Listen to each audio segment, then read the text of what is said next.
What you want, when you want it, where you want it. This is The Mesh. This is another episode of RedPubPod. RedPubPod. RedPubPod. a podcast RedPubPod. from Red Publications. RedPubPod. RedPubPod. Good morning, good evening, good afternoon, and thank you so much for joining us for yet again another episode of RedPubPod, which is the podcast for Red Hawk Publications, an initiative of Catawba Valley Community College in darling, charming, home sweet, we love it, Hickory, North Carolina. If you've listened to us before, you realize that for the most part, we have fun. These are informal interviews with our authors and friends, and more importantly, we get to have a good chat after the fact when a book has finally been published, and we get to talk a little bit more about not just the author, their background, a little bit about their book, but also about their writing process, and I think that's helpful for many of our aspiring writers that are out there. So it's all part of education. Today, in addition to our author, who is Jane Everson, who I will introduce momentarily, we also have a very special guest host. And I'm going to introduce you first, Michelle Morgan, and you are with the Women's Resource Center here in Hickory. Thank you for joining us today. Absolutely. I'm so happy to be here. Thank you for having me. Great. And in addition, as I mentioned, we have our author of the moment, Jane Everson. Jane Everson most recently wrote a book called Everyday Women, Extraordinary Wisdom. And thank you for writing that book, by the way, Jane. It's been a process for you, I know. It has been a process, but it's been a great process. Good. Would you tell everyone a little bit about your background? Where you're from, what you've been doing career-wise, what has led you to this moment, your background? Okay. I grew up in the D.C. suburbs of Virginia, and I grew up in a family of, my father was an educator, my mother was a homemaker, and education was always a really important part of my family. So when I was in elementary school, I remember we had a class yearbook, I guess it was called, and my prediction for what would happen to me when I grew up was Janie, with many a fine feature, will one day make a great teacher. And so I did. I became a teacher.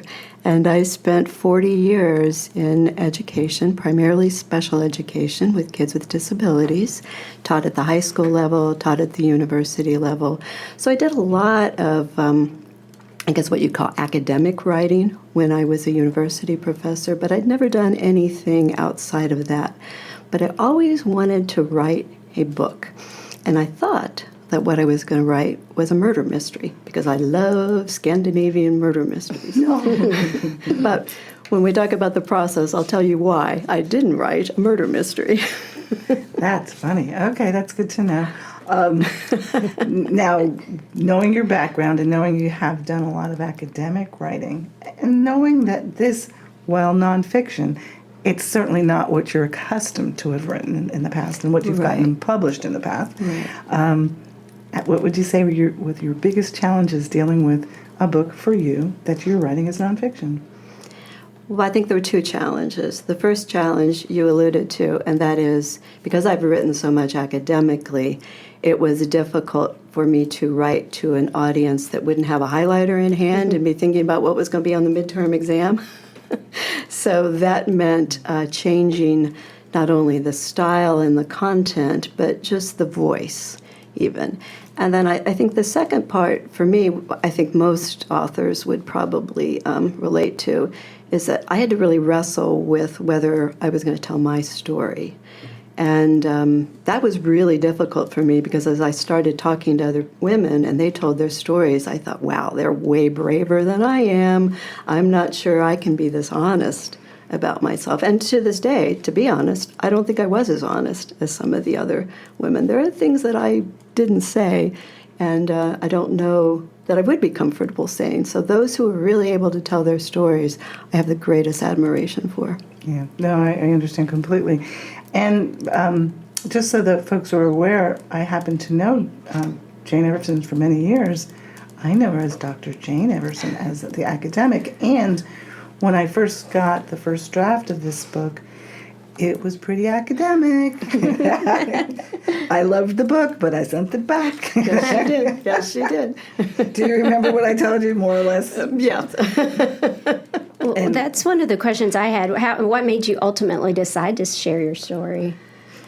Because the other women in the story were so brave, and I thought my options were either don't say anything about yourself, which seemed really lacking in courage, or do your best to say what you could and then leave maybe some of the parts that you wouldn't tell open to things like this, where it wouldn't be in writing. And I guess, full disclosure, you did interview several women for this book. Yes. Of which I'm one of them. Yes. So if anyone's nosy out there, you should get the book. See if you can figure out which one is Patty, huh? Because you gave us all the option to have pseudonyms, and so I have one in there. So I love yeah. that. Yeah. You'll have to figure out who I am, folks. But we do encourage you to buy this book, Everyday Women, Extraordinary Wisdom, written by Jane Everson, at our website. Yeah, we're getting that plug in there. RedHawkPublications.com is where you can go ahead and get your copy of it. Can you explain, Jane and Michelle, just want to make sure it's clear what folks know the relationship is between Jane, author of this really good book, and what you're doing with Michelle, who's with the Women's Resource Center. Well, I think the connection is when I first moved to Hickory, it was year 2000, and I was working remotely from LSU Medical Center, so I knew nobody in Hickory. And I remember it was really exciting to go to Harris Teeter and, have contact with someone, because, when you work at home, you just don't have contact with people. So I don't remember where I learned about the Women's Resource Center, but somehow I got involved there as a volunteer, and I was in the book club, and then I served on the board of directors for a number of years. And it's just always been an organization, because it was one of the first I was ever involved with, that's always been close to my heart, the work they do. And your connection with Jane? Yeah, I just knew of her as a previous board member, and that was before my time when she was involved with the center. But honestly, when she came to me with the idea of some of her proceeds going to Women's Resource Center, and I just thought, with the title of the book, the content of the book, what a wonderful partnership to have with Women's Resource Center for this book launch. Yeah, okay. That, I think so too, Yeah, and that yeah. excited me very much when that connection was made. I'm like, of course, that's where that's going to happen. It's, So yeah, no brainer. it's kind of neat. And we will be talking a little later, and it will be in the description, about the book launch that Jane's going to be having as a fundraiser for the Women's Resource Center. So we're excited about that as well. When you started writing this, knowing that this was going to be a little bit more of a different kind of writing journey for you, how did you plan it? And we ask that of authors, did you disciplined? Were you up every day at 6 planning to write a chapter a day, or was it more organic? It's like, no, today I think I'm going to tackle this part of it. What was your process for actually writing this book? I wish I could say I really had a process. A lot of my process, I'm an insomniac, and so I'm up most of the night. And when I'm up, I'm either reading or I'm thinking. So I would either be reading a book, or I'd be thinking about what I was going to put in this book. And so I wrote most of this book between the hours of probably 1 a.m. and 5 a.m. And if I went back to bed and I had an idea, I'd jump out of bed and run to the computer and write it down. So my process is probably not one that you want to recommend to most authors. It's whatever floats your boat. Now, but you're actually the second author I know that does that. There's a fiction author I know that she doesn't like the discipline of it, but when her characters wake her up at 3 a.m., she gets up at 3 a.m. and she starts her book. And then you get the people that it's like 1,000 words a day, 10,000 words a day, 6 to 4. Oh, goodness, no. Yeah. Nothing like that for me. It's all over the place.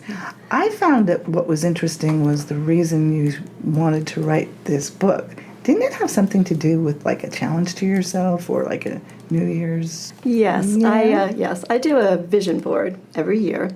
And I usually do it right around New Year's, as one does. And I do that because I hate New Year's resolutions that say, you will do this or you won't do that. So I just always cut out pictures and things from throughout the year, and I hang them on poster board, and I put it in my bulletin board in front of my computer. And every year for about 5 years, it said, write a book. So one day I just thought, well, by golly, you're getting older. You better write that book if you're going to write it. So that's when I was thinking, well, I'm going to write a murder mystery. And it's going to be set in either New Orleans or Hickory, because those are two cities near and dear to my heart. I figured out that I'm really good at describing scenery, and I'm really good at describing characters. I have not a creative bone in my body when it comes to plot. A little important when it comes to it. Yeah, pretty important in most books. You'll note that this book has no plot. But you do weave some stories, expert level. You're really hitting the mark in terms of telling the story of how many different women? Was it 11 women. Were there any other books that you read that you would say you stylized or emulized or that influenced this? Because again, there have been people that have done similar books, interweaving different people's tales. Who would you say would be the closest to? Well, there's a woman by the name of Mary Catherine Bateson, and she is the daughter of Margaret Mead, so she's well recognized for her skills as an anthropologist, but also her family ties. And her father is Gregory Bateson, who is also a well-known psychoanalyst. And she wrote a book in about 1999, I'm kind of dating myself here, about women. And they were fairly ordinary women in that they had accomplished quite a bit in their lives, but they weren't people that were on the cover of magazines. One was the president of a university, and this was a time when I think women's stories were not really being told. Well, I have held on to that book throughout my life because I loved reading it over and over and over. And every time I read it, and the older I got and the more people I knew, the more I realized that really there are stories that every woman has. And there's not a lot of opportunities for us to tell them. And when we do tell them, they're often not captured. So I wanted to take what I consider to be everyday women, just people who are going through their lives, muddling their way through marriages and careers and families and volunteer work and everything else, and ask them to tell their stories and actually make sure I was capturing not only their story, but also what I'm calling their wisdom and wit, what they thought was important and relevant for other people to know about them. Just in case you have questions, Michelle, Sure. you just jump in when you want to. Well, speaking of wisdom and wit, is there anything from the book that you wrote, one of the woman's stories, that kind of stands out and like affects you right now that you can't stop thinking about? Is there anything in there that... Yeah, there's actually two, if you'll bear with me. One is a woman who was my administrative assistant when I worked for a nonprofit in New York. And she was a woman of some stature, and she was a woman who was very commanding. And she was very independent and very skilled, and I loved her work, and I gave her a lot of independence. Well, after about 2 years, I realized she was embezzling money from the company. And it was heartbreaking to me because I really saw her as a friend, and probably selfishly, I saw myself a little bit as a mentor to her. Mm. And of course, I had to walk her out of the office that day, and she went in a police car. And during COVID, I don't know why, I was thinking about writing a book like this, and I Googled her. And it turned out that she had indeed gone to prison. Oh. And while she was in prison, she earned degrees, and she also became a seminarian. And she came out of prison, and she was now a writer in residence at Columbia University. And we connected and had this incredible, it was a Zoom call, and this incredible opportunity to talk about forgiveness. Wow. And she kept saying how she'd wanted to reach out to me and express how badly she hurt me. And I said, no. I always felt like I let you down by not being the best boss that I could be. So it was really nice to have that come back, full scale, and then to have her feel comfortable sharing her story here. That's so powerful. Wow. Yeah. And then the other woman was a woman who was a mentor of mine. And I just thought she was like the most perfect person in the world. Perfect marriage, perfect job, perfect home, perfect board of directors for everything that she served on. I mean, just incredible.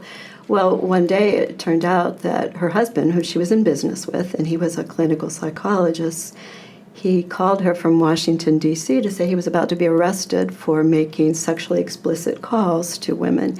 And it turns out that for years he had been doing this and having affairs with people.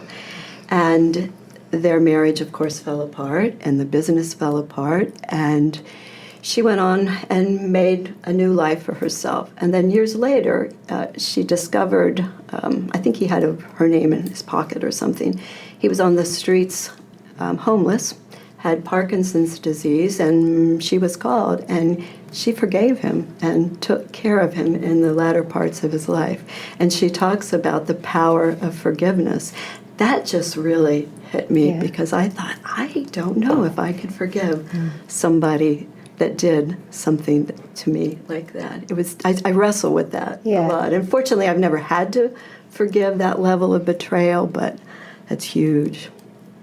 I can see why that stands out. Yeah. I mean, right there, those are two examples of resilience. Yes, resilience and forgiveness. Women's abilities to overcome and move forward. That's amazing. Yeah, and to me, those are very good examples of just everyday women in situations that can and do happen to all of us, but how we decide to deal with it is what makes us strong or not. Yeah, and the courage to share that with people. Yeah, and that's what I meant to earlier when I alluded to the courage that these two women had in sharing their stories that I would have wanted to bury. Right, that's one of the things you're not proud of. Yeah, it does surprise me sometimes when I get memoirs that come in. I look at them and, quite frankly, the two or three I'm thinking about, we've published. And I look at it and I'm like, dang, I don't know if I'd say that, brother. But you know what? It's what makes the book good. Right. Absolutely. Right. It's our ability to be vulnerable and to show all sides of the person. It's not just all the glory part, to be open and share with people. It makes it accessible. It does. It's like, oh, you know what? You see yourself in the other people. You really do. So you champion that person. So to me, you're having the ability to do that with a few women in your book. So that's kind of nice. Who would you say would be the right on answer? Who would read this? I'd like to think everybody because I'm trying to sell books. But Well, I hope it would be women of every age.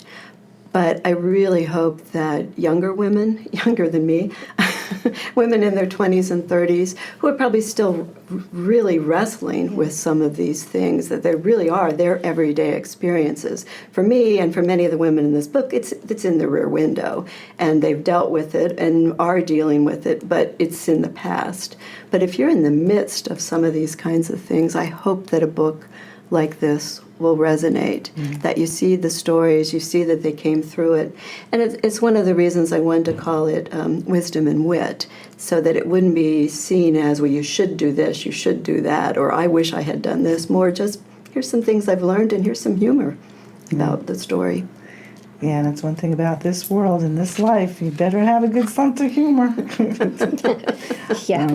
I did notice also at the end of your book, I love the fact that it's not a big book, folks out there listening.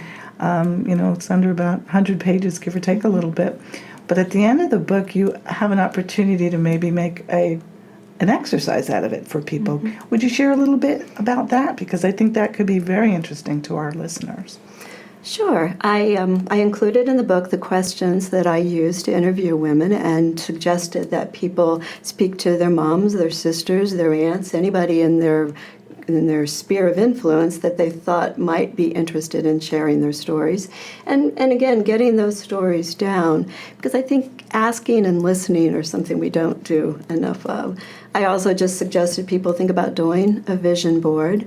There's a national group, I think one meets at the Women's Resource Center, called Women Sharing Wisdom, and I too have taken on that challenge to have a group meet at my house where people talk about these kinds of topics. So I hope that the book generates those kinds of discussions among busy, everyday women. I think I was really intrigued by the word improvisation that you use in the book about our lives and living in an improvisational way. When you wrote in this book and while listening to the other women, how did that come to play for you? Well, I wrote in the book that as a high school student, I was a musician. Yeah. And so that's where the whole idea of improvisation came from. And I very quickly realized that I had no talent when it came to music. So that's why I'm not a musician today. And a lot of it was listening to some of my fellow band and symphony members and singers doing improv work. And I think, how are they making this up as they go along? And how do they know what are the guidelines and what is the structure? And where do you deviate and where do you not deviate? And I realized that's really what we're doing in our lives. We're making it up as we go along, which is, a fancy way of saying improv. Yeah. But we do it within the cultural and the familia and the social structure that is imposed upon us.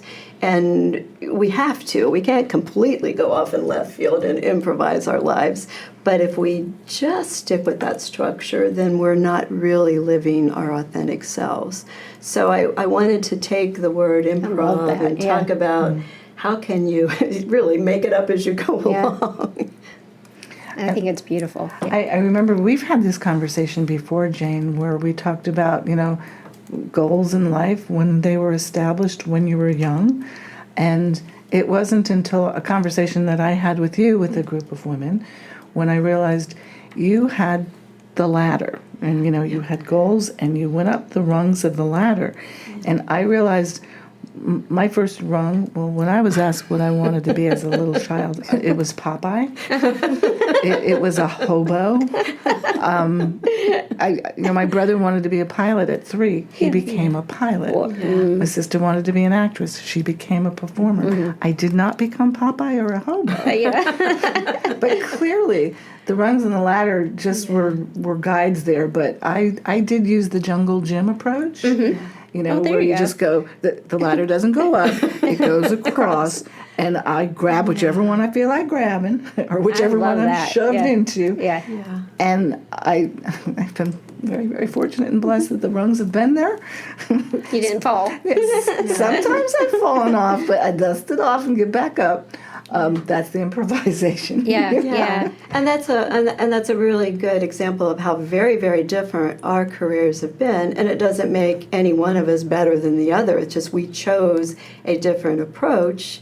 And I think I improvised, but not as much as you, perhaps. Yeah, the 9 careers of Patty Thompson. But yeah, it makes it interesting. I admire the fact that, man, she had a goal and she stuck to it. And she put it out in the universe and did it. Yeah, and I'm still looking for different rungs on the ladder. But that said, I appreciate what you did and how you accomplished it. Would you mind taking a moment or two to maybe read a passage from the book so people get an idea of what they can get when they order this book on RedPubPublications.com? How about, since Michelle talked about improvisation, maybe I read just a little bit about improvisation?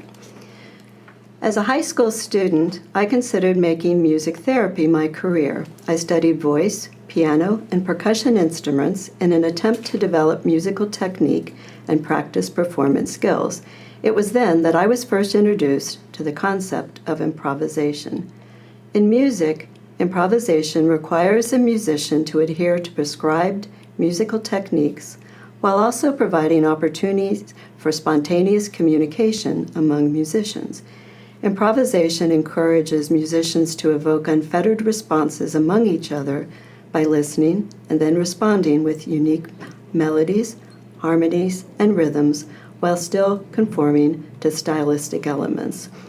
I marveled at the ease with which my fellow musicians communicated with each other, the joy they shared with each other as they listened, and the confidence they felt to explore, make mistakes, and build upon each other's offerings. That's wonderful. That's amazing. And it just kind of affirms what we've just been talking about. Yeah, thank you for that prompt. Yeah, I love that part. Yeah. It's neat. Since we are fortunate enough to have Michelle here, tell us a little bit about the Women's Resource Center so that we're going to tie in what you're doing with this women's community here, and we'll tie it into the event that we're really looking forward to in August with Jane. Sure, yeah. We've been around since 1987.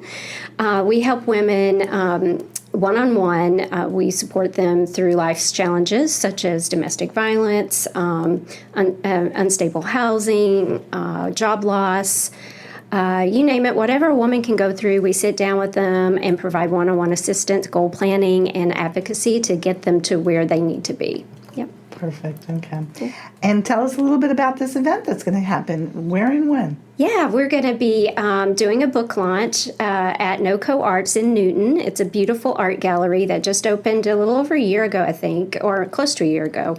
And we are going to have some light bites and some drinks, and we're going to have a beautiful book written here by Miss Jane, and she's going to read for us and sign books. It's going to be on August the 7th from 5:30 to 7:30, I think, yeah. Perfect. So we would love for you to come out. Some proceeds of the book are going to go to Women's Resource Center, so it's going to be, getting a wonderful book and for a good cause. So yeah, That's great. And I've been to NoCo Gallery. It's absolutely stunning. I love it, yeah. If you're in the listening area, please try to come, because not only are you going to hear an amazing book and meet an amazing author and help a fantastic cause, but you're going to see some extraordinary art. So. Oh yeah. And I might just add that the cover of the book yes. was done by Missy Cleveland, who is one of the artists who I think co-founded Yes. NoCo. And that was important to me because I wanted an everyday woman who was an artist to be able to design the art, and I'm just delighted with what she did. Yeah, it's Yeah, beautiful. I love her art. It is extraordinary. And I will say that when we decided to look into what we were going to do for the cover, it's an extraordinary piece of work that Jane commissioned. And, we like to make these a collaborative process as much as we can. And I want to thank Jane for being willing to kind of let us kind of take reins with this one. We took the art, but we made it kind of creative. And again, when you buy the book, you'll see.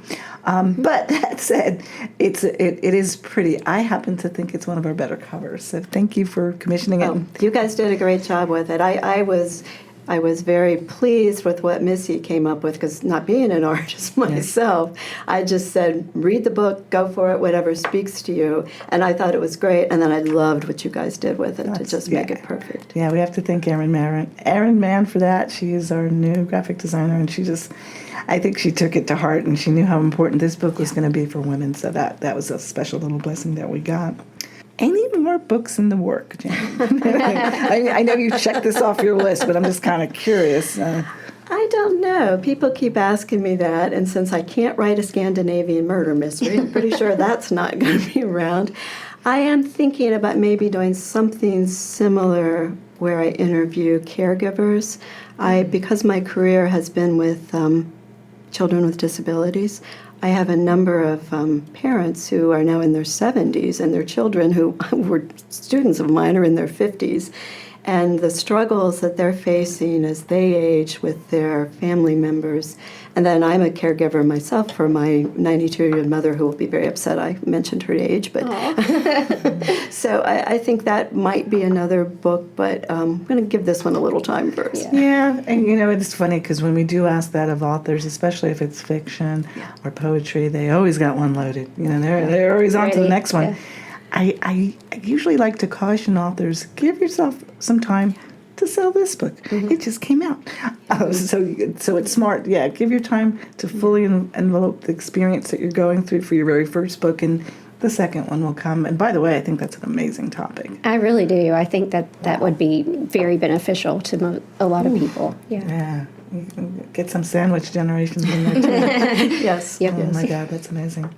Well, ladies, unless you have any additional questions, Jane, I want to thank you so much for being one of the easier authors to deal with. Not that I have problems with the more hand-holdy type authors, but it's been an absolute pleasure working with you. Oh, well, you were an amazing coach. You were very good at coaching me through when it was too academic.